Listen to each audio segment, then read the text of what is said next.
Hey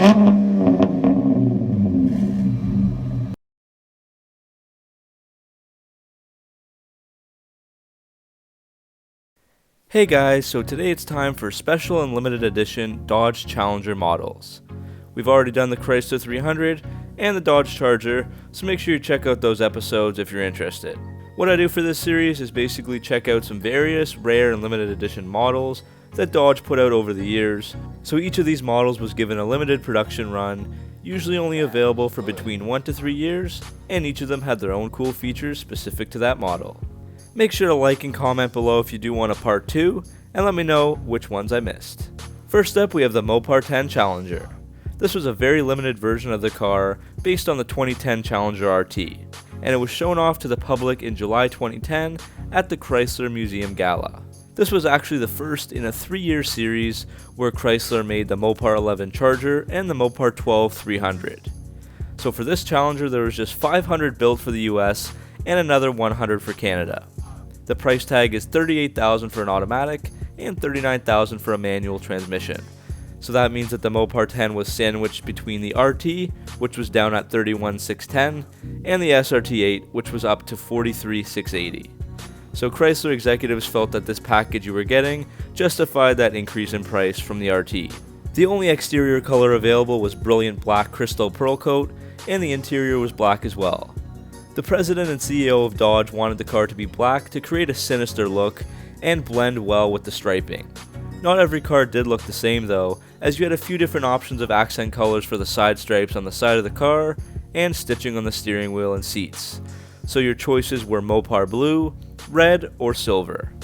As you can see by the chart, out of the US Mopar 10s, blue was the most popular, followed by silver and then red.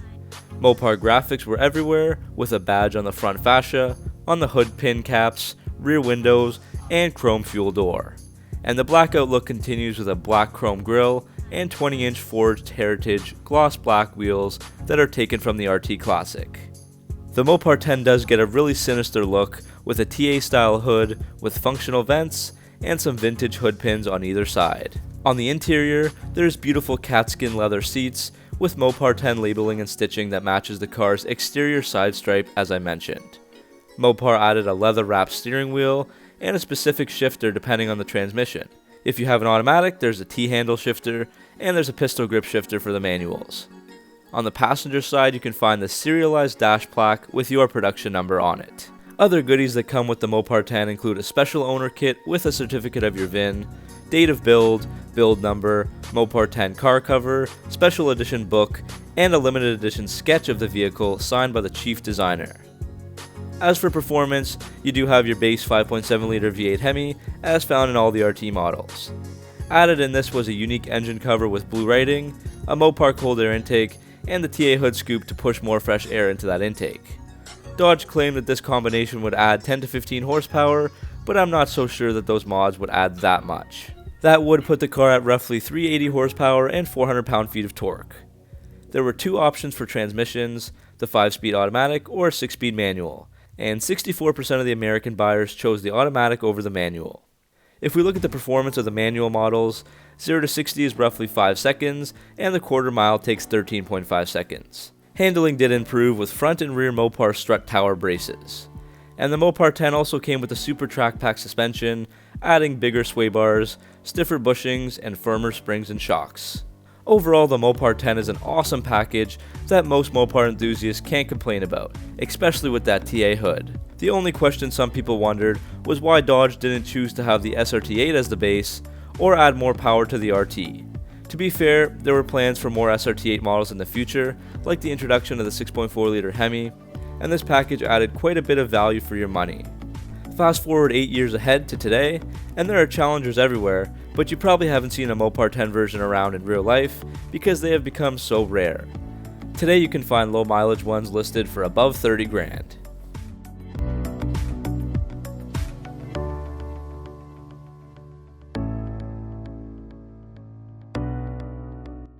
In 2011, Dodge released the SRT8 392 Inaugural Edition to mark the return of the legendary 392 cubic inch Hemi powertrain. This was first announced at the 2010 SEMA show.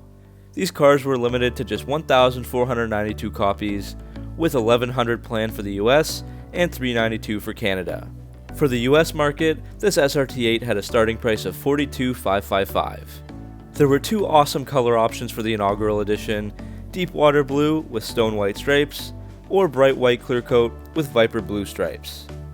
Actual production numbers saw 863 of the blues and 731 of the whites being produced. Other than the colors and stripes, the front grille features a body color grille surround, Mopar quad exhaust tips, and 392 Hemi badges are found on both fenders. There's also a bigger front splitter to improve aerodynamics and give the car a more aggressive look. At the back, there's a rear deck-lit spoiler that is painted in matching body color with the stripes. Moving on inside, there are beautiful smooth pearl white leather trim seats with dual blue stripes, blue stitching, and 392 embroidered in the seat back. The doors also have pearl white leather, blue accents, and silver metal grab handles. The center instrument panel, center stack, and console bezels feature a silver metal brush, and the 3-spoke steering wheel is wrapped in leather with carbon fiber inserts. You also get performance pages, which can give you driver information such as 0 to 60 time, 60 to 0 braking time, G-forces, and quarter-mile times. The final piece of exclusive interior content is the Inaugural Edition 392 Hemi dash plaque, which shows you the build number of the car. Performance is centered around the 6.4-liter V8, which was new at the time, and made 470 horsepower and 470 pound-feet of torque. The engine also gets unique 392 Hemi valve covers. This was a big improvement over the previous 6.1-liter V8 found in the 2010 SRT8, with a boost of an extra 45 horsepower and 50 pound-feet of torque. Buyers had the choice of a 5-speed automatic transmission with auto stick or a 6-speed manual. With a manual, 0 to 60 happens in 4.5 seconds, and the quarter mile takes 12.9 seconds. Top speed is 183 miles per hour in the manual, and 173 miles per hour with the automatic. If you chose the automatic, you do get the fuel saver technology, where the engine operates on 4 cylinders in certain situations to save on fuel. Wheels are polished 5-spoke 20x9-inch SRT exclusives with satin black painted pockets. The Inaugural Editions also get an SRT-tuned, fully hydraulic steering system with a heavy-duty pump and revised gearing, and a dual-mode adaptive damping suspension. These Inaugural Edition cars are beautiful to look at, and the stripes and color combinations they used were awesome. I really love the interior as well. Those seats are truly amazing. This is definitely a one-of-a-kind collector's car.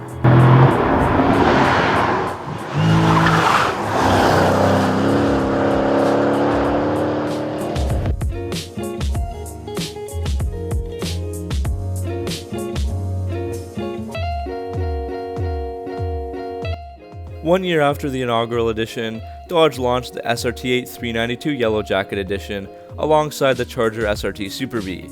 This Challenger had a starting price of $44,125. These cars were painted in Stinger Yellow, and just 1,310 of them were made for SRT8s in 2012 for this color. Exterior features include a black grille surround and black side stripes with the Yellow Jacket writing and logo on the rear fenders. The Yellow Jacket gets new 20x9-inch cast aluminum wheels with black painted pockets, Brembo brakes, and a 3-spoke SRT Performance heated steering wheel with paddle shifters. Inside there are gorgeous black leather seats with a Stinger Yellow accent band, Yellow Jacket embroidered logo, and silver accent stitching. Performance-wise, it's the exact same as the Inaugural Edition we just covered, with a 6.4-liter V8 Hemi under the hood, and either a 5-speed automatic or a 6-speed manual. This was the perfect opportunity for those who miss picking up an Inaugural Edition, and this is a really collectible car that pays homage to the original Dodge Yellow Jacket show car from 1969.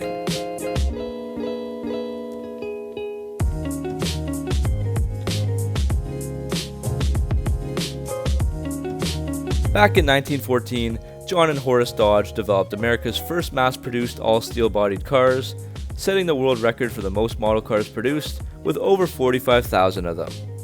To celebrate 100 years of Dodge, 2 commemorative special editions were announced at the 2013 Los Angeles Auto Show, the Charger and Challenger 100th Anniversary Editions. For the Challenger, there's 2 trim options, SXT Plus or RT Plus. Each of these added $2,500 extra on top of the regular model, so the 100th edition SXT Plus started at $31,790 and the RT Plus version started at $34,995. You could get the 100th anniversary edition in a variety of colors, like pitch black, bright white, billet silver, granite crystal, ivory, phantom black, and header orange. The exclusive color option is seen in most of the pictures on screen, which was high octane red. Overall, just 1,715 Challengers were made in this color, and it's a color that we haven't seen since 2014. These additions add a lot of small features and subtle details to justify that increase in price. The wheels are new 20x8-inch polished 5-spoke aluminum with granite crystal pockets and 100 wheel center caps. The grille also has a granite crystal surround, along with the retro script Challenger and RT badges on either side, and there are front fender badges on each side that say Dodge established in 2014. Possibly the best new feature on this model is the interior, where there was tons of additions. There are heated Napa leather sports seats with brass accent stitching and a custom cloud overprint, or basically rib seats. 2 colors were available, molten red or foundry black, and the armrests and center console match the seat color that you chose. The seats have the 100th anniversary Dodge circular badge built in just below the headrests, and that same badge can also be found on the floor mats. Another nice touch is liquid graphite on the center console bezels, steering wheel accents, and door handle pulls. The steering wheel is flat bottomed with paddle shifters, and the gauges are colored in white. One subtle addition is that the 100 mph mark on the speedometer stands out, as it is colored in red.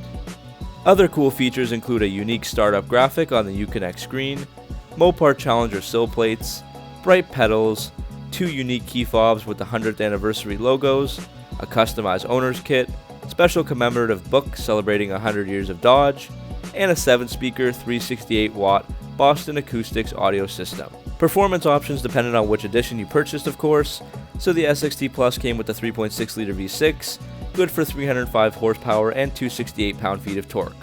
The RT Plus came with the 5.7-liter V8 Hemi, which had 375 horsepower and 410 pound-feet of torque.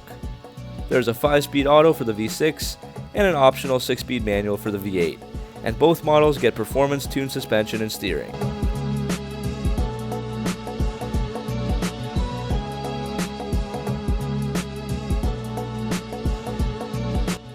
So that's the end of this episode of Rare and Limited Edition Dodge Challengers. Let me know if you do want a part 2, where I can include some more. Which car was your favorite today? Personally, I love the Inaugural Edition because it has those awesome stripes. Thanks for watching, make sure to subscribe for all your Mopar content, and I'll see you next video.